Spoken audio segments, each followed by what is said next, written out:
WNI. Pada kesempatan kali ini saya akan menjelaskan di bagian 1, yaitu ketertarikan terhadap kegiatan sosial dan politik.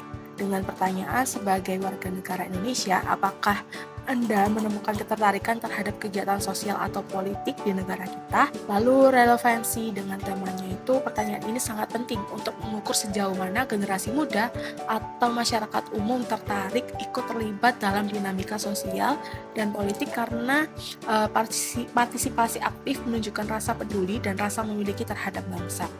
Jadi tanpa itu negara akan untuk hasil kuesionernya dari 28 responden, 75% itu menjawab iya, mereka merasa tertarik pada kegiatan sosial atau politik. Sementara 25% yang lainnya menjawab solusi singkatnya, ketertarikan terhadap sosial dan politik bisa dibangun dengan pendekatan yang dekat dengan realita masyarakat seperti membuat kegiatan politik lebih inklusif dan ramah untuk anak muda. Misalnya lewat diskusi santai, lomba ide, atau aksi sosial yang dikemas kreatif. Pemerintah dan lembaga pendidikan juga bisa berperan aktif menciptakan ruang aman untuk berpendapat dan berpartisipasi. Dengan begitu, masyarakat merasa bahwa suara mereka benar-benar punya arti. Lalu di bagian kedua ada dari skala 1-5, menurut Anda globalisasi dan media sosial memiliki dampak seberapa besar terhadap nilai-nilai kebangsaan kita? Relevansi dengan tema. Pertanyaan ini menggambarkan bagaimana perubahan zaman, khususnya melalui media sosial dan globalisasi yang mempengaruhi cara kita memandang identitas kebangsaan. Globalisasi mempertemukan kita dengan berbagai budaya luar, tapi kalau tidak disaring, bisa-bisa menggeser nilai-nilai lokal dan kebangsaan kita. Hasil kuesioner yang kita dapatkan adalah mayoritas responden merasa dampaknya cukup besar. 42,9% memilih skala 4, 39,3% memilih skala 5, dan hanya sedikit yang memilih skala 3, yaitu 17,9%. Singkat dari kita adalah, kita tidak bisa menolak globalisasi, tapi kita bisa mengarahkan. Penting untuk membangun kesadaran nilai-nilai kebangsaan melalui media sosial itu sendiri, dengan membuat konten yang positif, mengangkat budaya Indonesia, sejarah, dan tokoh inspiratif lokal. Pendidikan karakter dan media literasi. Baik, saya akan menjelaskan bagian 3 dengan pertanyaan apakah Anda bangga menjadi warga negara Indonesia? Dan berikan alasannya. Relevansi dengan tema kebanggaan menjadi WNI bukan sekedar identitas, tapi juga mencerminkan rasa memiliki, cinta tanah air, dan keinginan untuk menjaga dan membangun bangsa ini. Ketika seseorang merasa bangga menjadi WNI, biasanya ia lebih peduli pada perkembangan negaranya. Untuk hasil kuesioner ini, hampir semua responden menjawab iya. Beberapa alasan yang muncul, yang pertama, karena bisa ikut berkontribusi melalui hal-hal kecil. Yang kedua, karena Indonesia kaya budaya, sejarah, dan sumber daya alam. Dan yang terakhir, karena merasa nyaman tinggal di Indonesia dengan masyarakat yang ramah dan gaya hidup yang terjangkau. Namun ada juga yang menjawab tidak, karena meski bangga dengan kekayaan Indonesia, mereka kecewa dengan sistem pemerintahan, pejabat yang dianggap tidak berpihak pada rakyat, dan sistem yang berjalan tidak efektif. Untuk solusi singkatnya, perasaan bangga dan kecewa bisa hidup berdampingan. Tugas kita adalah menyeimbangkan cinta tanah air dengan semangat kritis membangun.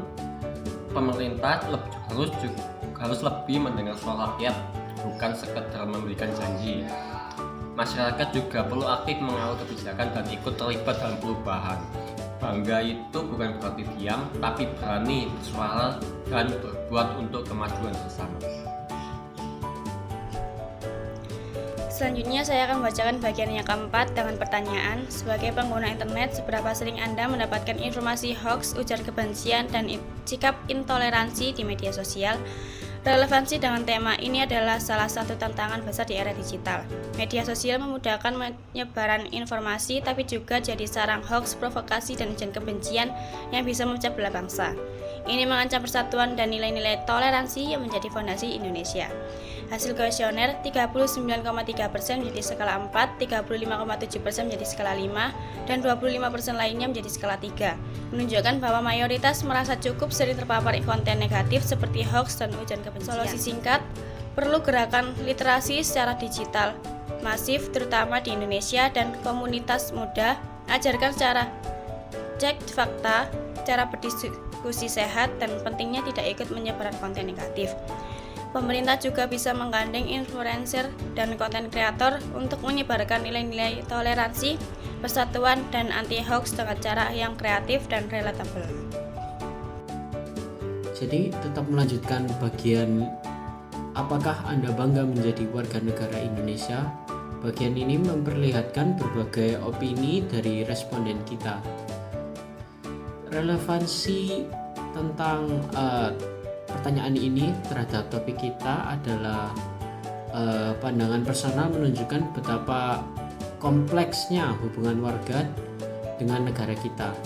Ini mencerminkan realitas bahwa kebanggaan itu tidak hitam putih, tapi penuh dinamika antara rasa cinta dan kekecewaan.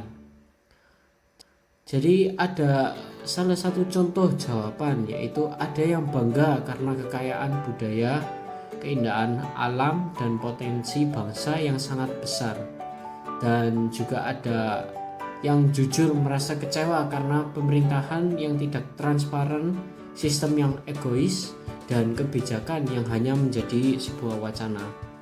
Juga ada mereka yang tetap ingin melihat Indonesia maju walaupun mengalami kesusahan-kesusahan ini, yaitu untuk kritik dari rakyat bukanlah sebuah bentuk kebencian menurut saya, tetapi justru sebagai bentuk kepedulian terhadap negara kita. Pemerintah perlu membentuk ruang untuk dialog antara rakyat dan pemerintah, mendengarkan kritik tanpa menganggapnya sebagai serangan, dan sementara masyarakat harus terus membangun kesadaran bahwa perubahan tidak hanya datang dari atas, tapi juga. Jadi sekian dari kelompok kami, Geng Kapak, yang mempresentasikan kalian video edukasi bertema urgensi membentuk kepedulian dan komitmen sebagai warga negara Indonesia. Semoga video ini bermanfaat buat kalian dan terima kasih.